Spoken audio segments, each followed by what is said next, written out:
Je viens nous parler de Jésus parce qu'il est tellement bon. On ne peut pas ne pas parler de lui. On ne peut pas ne pas l'annoncer.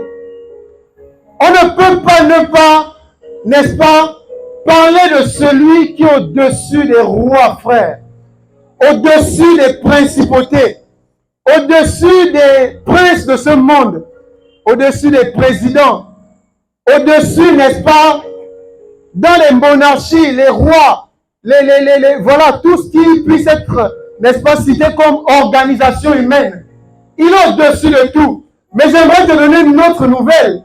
Il est au-dessus, n'est-ce pas, de tes problèmes. Il est au-dessus des vices de la jeunesse.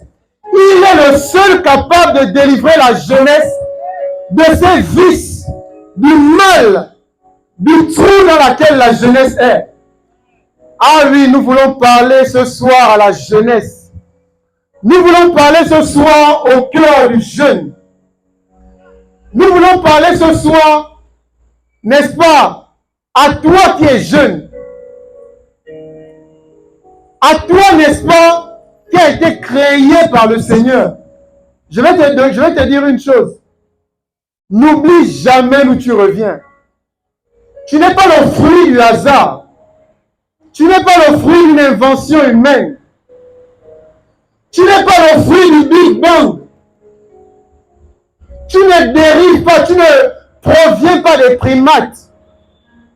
Tu es tellement bien constitué que même des scientifiques ont dit, non, ça là, il y a un Dieu derrière. Jeune, tu es le fruit, n'est-ce pas, de la création du Seigneur. Il t'a formé de la poussière. Il t'a façonné, il a pris du temps. La Bible dit dans Genèse au 6e jour, le 6e jour, Yahweh créa l'être humain selon sa ressemblance. Tu as été créé à la ressemblance du Seigneur, à la ressemblance de Dieu, à la ressemblance, n'est-ce pas, de Yoshua, ton créateur. Voilà pourquoi tes choix, n'est-ce pas, devraient être orientés. Tes choix devraient être, n'est-ce pas, tu devrais bien, n'est-ce pas, conduire ta vie parce que tu viens de lui. Tu viens de lui, frère, sœur. Tu es d'accord avec moi que la jeunesse actuelle, honnêtement, on met tous les raisonnements de côté. On met, n'est-ce pas, tout de côté. La jeunesse est malade. Tu es d'accord avec moi? La jeunesse, je nous assure, il y a 20 ans en arrière ou il y a 10 ans en arrière, ce qu'on voit aujourd'hui, on ne voyait pas cela. Ce qu'on voit aujourd'hui, en fait, c'est comme la Bible dit, l'iniquité va s'accroître. La Bible en parle dans Matthieu. L'iniquité va s'accroître. Le cœur de l'homme va de plus en plus rechercher ce qui est mal, ce qui offense le Seigneur. Le cœur du jeune va de plus en plus battre pour, n'est-ce pas, des choses qui ne plaisent pas au Seigneur. Il va se rebeller en un mot contre Dieu. Je veux qu'on prenne Proverbe 22.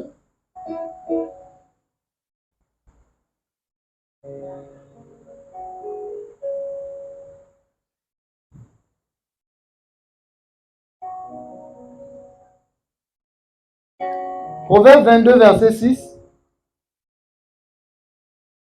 Donc, je vais rapidement lire. Instruis le jeune homme dès l'entrée de sa voie.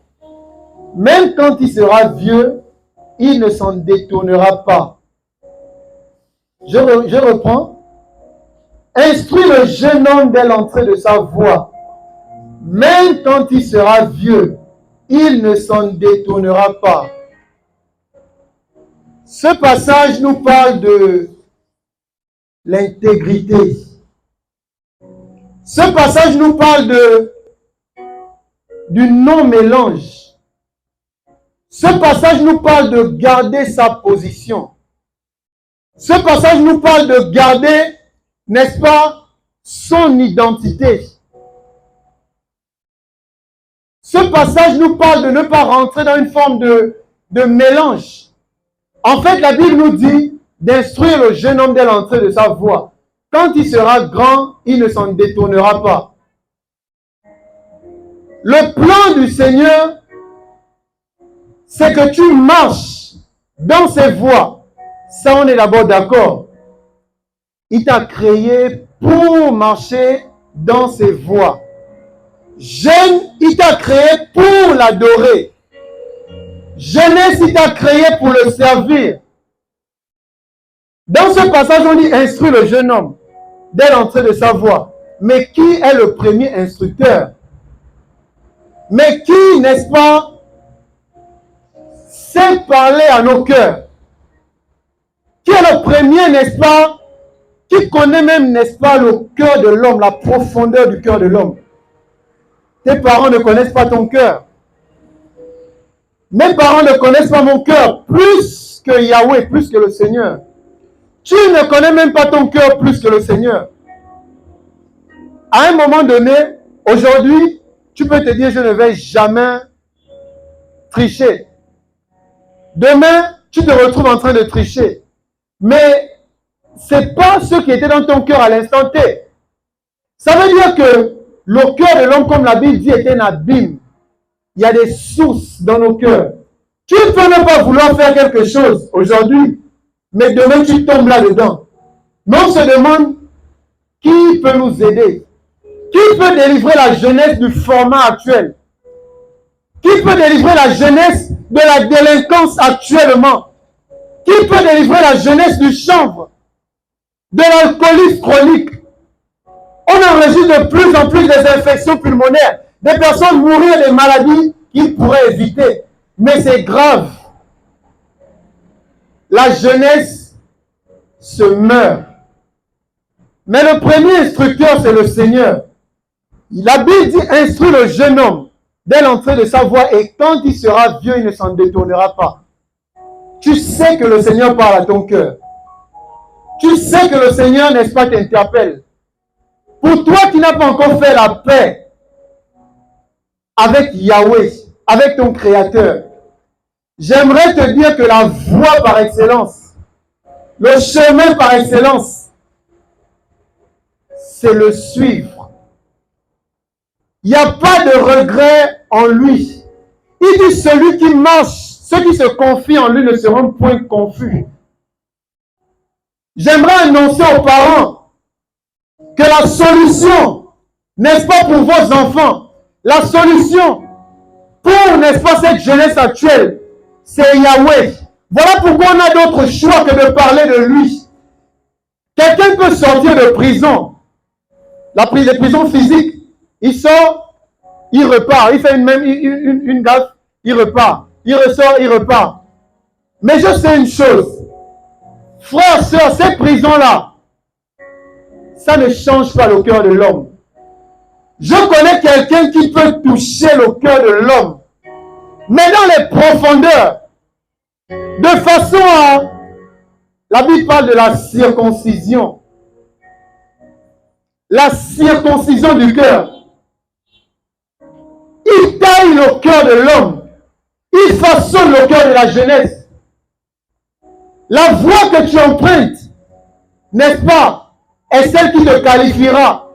C'est aussi celle qui déterminera ton futur. La voie que tu empruntes aujourd'hui, c'est celle qui te déterminera demain. Mais quel chemin suis-tu?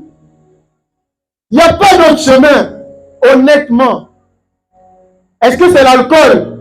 Mais ceux qui boivent, ils deviennent addicts, mais ils continuent là-dedans. Ils ne sont jamais satisfaits. Si c'est le chanvre, ils en consomment autant, au point d'en être malades. Si c'est les copines, n'est-ce pas, ils finissent par, n'est-ce pas, devenir aigris. Parce ils sont tellement frivoles, de femmes, de copine en copine. En fait, ils ne sont pas satisfaits. Ce qui peut satisfaire, ce qui peut délivrer la jeunesse, c'est Jésus-Christ de Nazareth.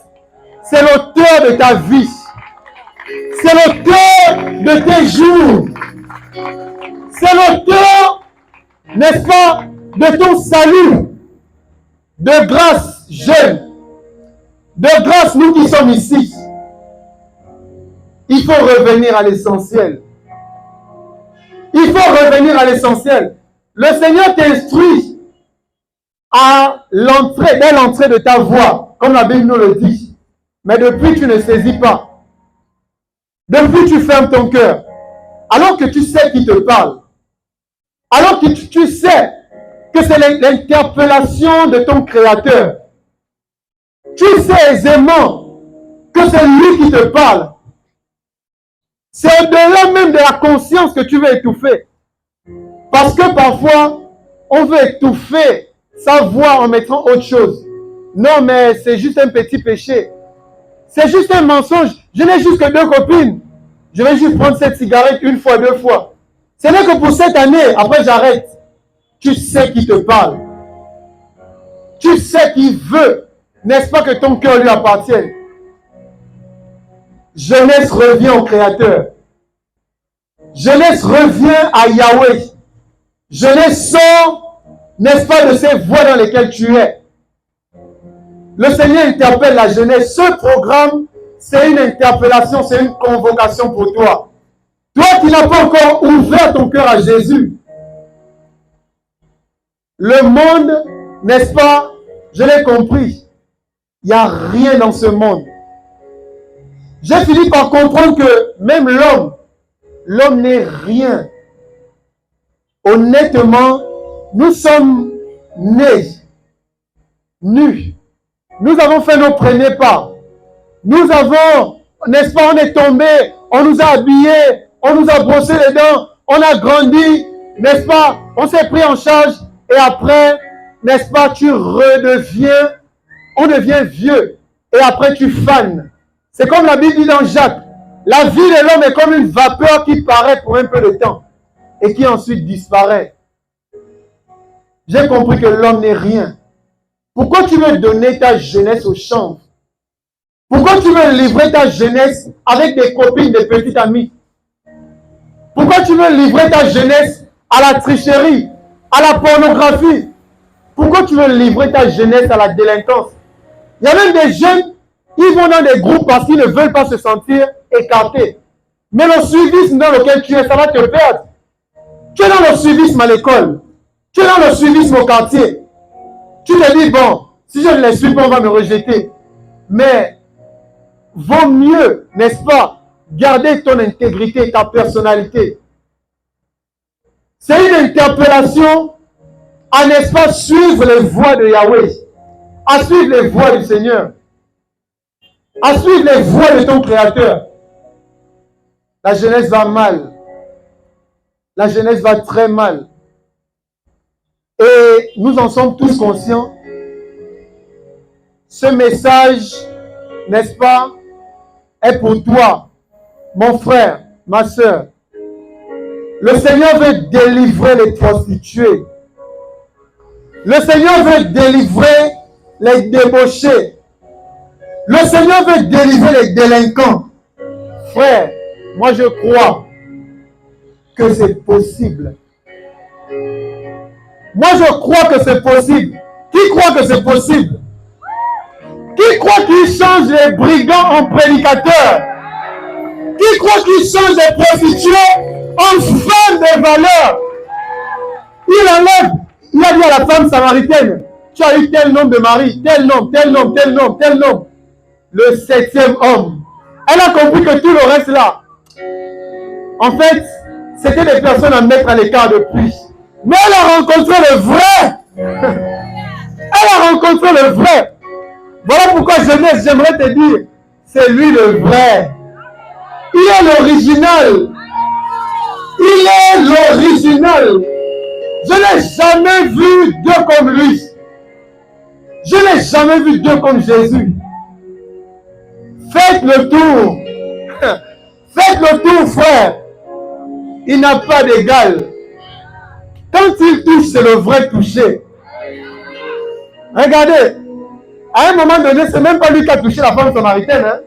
Elle est venue toucher. En fait, il n'a même pas cherché à la toucher.